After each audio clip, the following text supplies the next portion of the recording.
Hello, ladies and gentlemen, and welcome back to the Double Trouble Pod. My name is Phil Double. I'm joined again in studio from his travels by Paul Mitchell. This is episode 5. If you haven't seen any of the other episodes, there are 4 more. The first one, we had a chat with Paul about being a football agent and how he got into it and what that's like being a football agent. And then the other 3 are our coverage of the AFCON so far. So welcome along.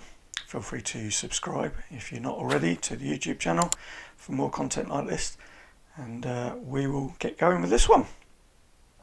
So we are going to take a look at our thoughts of AFCON so far. A couple of rounds left to go, and then we'll be done. But Paul, overall thoughts on AFCON and how you thought it's gone? Yeah, morning Phil, good to be back. Been a great AFCON so far, exciting. Lots of last minute changes and goals and VARs and different things. But yeah, I mean, it's certainly been an advertisement for African football. I think it's been probably the best AFCON to date. So credit to Mr. President Mosepe and his CAF team for doing that. And yeah, I mean, some surprises. Getting down to the last 4. Some big guns are out. Still got a big gun in Nigeria there, and obviously Cote d'Ivoire looking like they were out of the tournament at one stage till the last minute. Well, last game, wasn't it? Last game, last minute incidents, whatever. So to see them back in, it's good for the tournament. Can we see them going on and win it? Who knows? I mean, it would be a bit of a turnaround if they did. I mean, the coach has obviously gone in the interim, and the new coach has come in, or the interim coach has come in. And I mean, imagine if he goes to the final and wins it. I mean, it could be one of them bizarre types of AFCONs. But yeah, on the whole, really enjoyed it. Really thrilled South Africa are still in it to win it.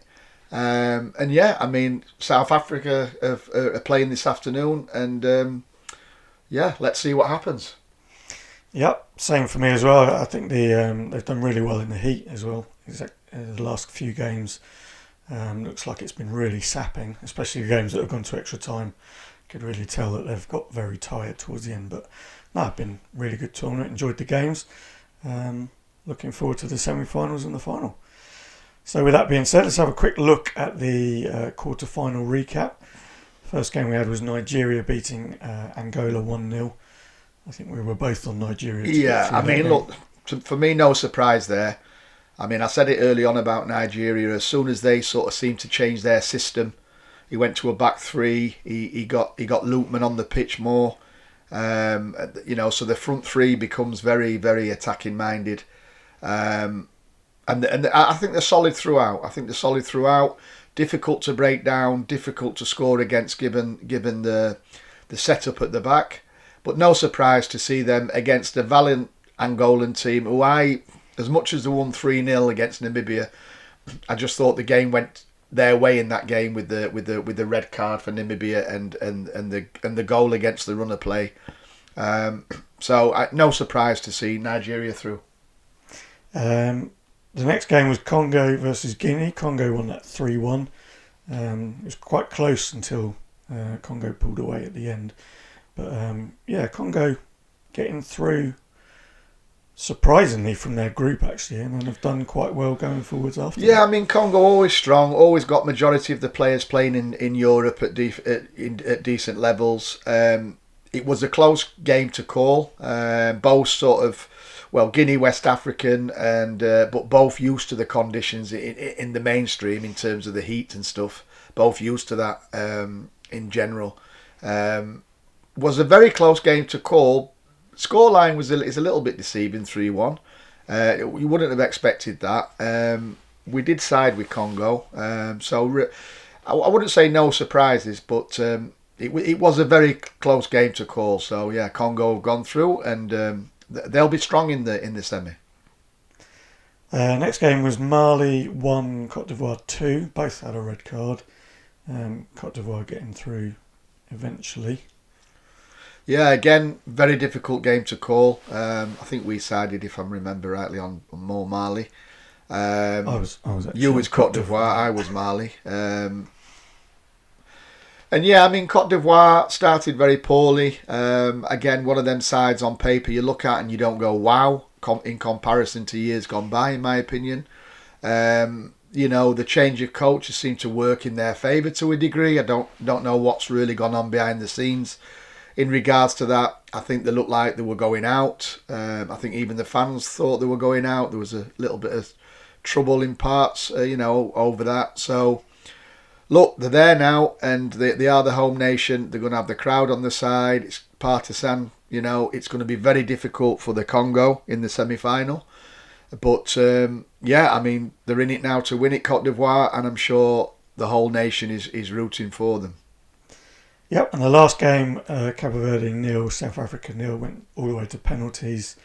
South Africa winning 2-1 on penalties. The South Africa keeper had an absolutely storming penalty shootout, saving 3, I think it was.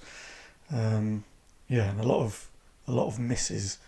The Cabo Verde penalties were saved by the keeper, and then South Africa trying to do themselves by missing their penalties. Yeah, look, I mean, Ronwen Williams is renowned for his penalty saves.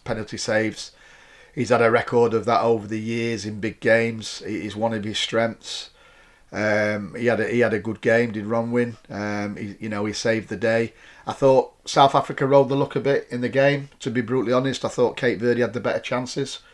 Although at the end there, evidence Matt Golper got on the end of that diving header, which looks like it was going, bouncing, and then in the top corner, great save.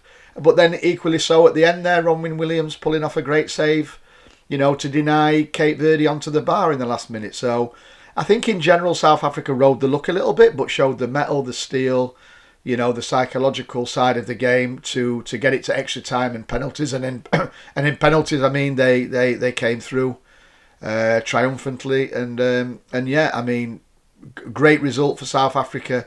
Great to see him in the semi-final, which was, I would say a little bit unexpected, but not unexpected in some parts. It's all to play for now. So moving on to the semi-finals, we've got Nigeria versus South Africa and Cote d'Ivoire versus Congo. For me, Nigeria and Cote d'Ivoire are probably the favourites for both of these games, but I think they're going to be quite difficult to call, just because semi-finals, anything can happen, latter stages of the tournament. We'll start with Nigeria versus South Africa. How do you find this one going? Look, it's going to be hard to split them. South Africa actually have a very good record against Nigeria, to be honest. We went up to Nigeria not that long ago in a qualifier and beat them in their own backyard. South Africa won't fear Nigeria. I think Nigeria may be the more edgy team out of the two, to be brutally honest. I think South Africa will find it a little bit difficult to break them down. But I also believe the way that South Africa play, Matt Golper up top, pulling people out of positions, opening them holes, them gaps, for the likes of Zwane and Tau and others to enter. I think they showed that against, Namibia. And we must remember Namibia kept 2 clean sheets against Mali and Tunisia. Defensively, they were solid. Okay, they conceded 3 against Angola, but they did have a red card. So I think South Africa proved in that game that they can compete up against a back 3 or a solid defence. Nigeria, for me, organised, especially since they've changed the system. Energetic midfielders, Lookman, who's a great player. Osman up top, whose quality speaks for itself, although he's not come to the fore at the moment in this tournament. Could be a stage. Hopefully, it won't be a stage today. They've got an abundance of talent all over the pitch, but so have South Africa. So it's going to be an interesting game. I think it'll be a tight game. I do think it'll be a tight game. I don't think there'll be an abundance of goals. I think 1 goal will decide it. If not, extra time and penalties, to be honest. Obviously, I'm going to go with South Africa to go through. On sentiment and on opinion. I just feel that they can get through to the final. Yeah, so that's my choice, Mr. Phil. I'm going to stick with Nigeria on this game. Unsurprisingly, I did my pre-tournament prediction and I had Nigeria to win it. So they haven't really done anything to change my opinion of that. They have struggled a couple of times, and I've been impressed with South Africa's resolve during the tournament. I think they've shown a lot of determination to get through, but I think, unfortunately for you, I'm going to go Nigeria. Good for us as well, because different winners will help the scoring system. I do remember saying early doors though that I expected Nigeria to be in the final. Yeah. So you know, I mean, but I'm willing to retract that at this stage for the semi-final, so that South Africa go through. And but let's see. Interesting game, and yeah, let's see what happens. Okay, Nigeria for me and South Africa for you. Okay, on to the other game, Cote d'Ivoire versus Congo. Thoughts on that one? Look, I think you've got to side with Cote d'Ivoire purely because, you know, home nation seem to have come good all of a sudden after their sort of slip-ups. But again, Congo have gone through the tournament in a way quite easily, I would say. I mean, they've not really struggled. Apart from against Tanzania. Yeah, sorry, against Tanzania, yeah. But I mean, were they already through at that time? I mean, you know, in their heads. But they've gone about the business quietly. Like I say, they're organised. They're competitive all over the pitch.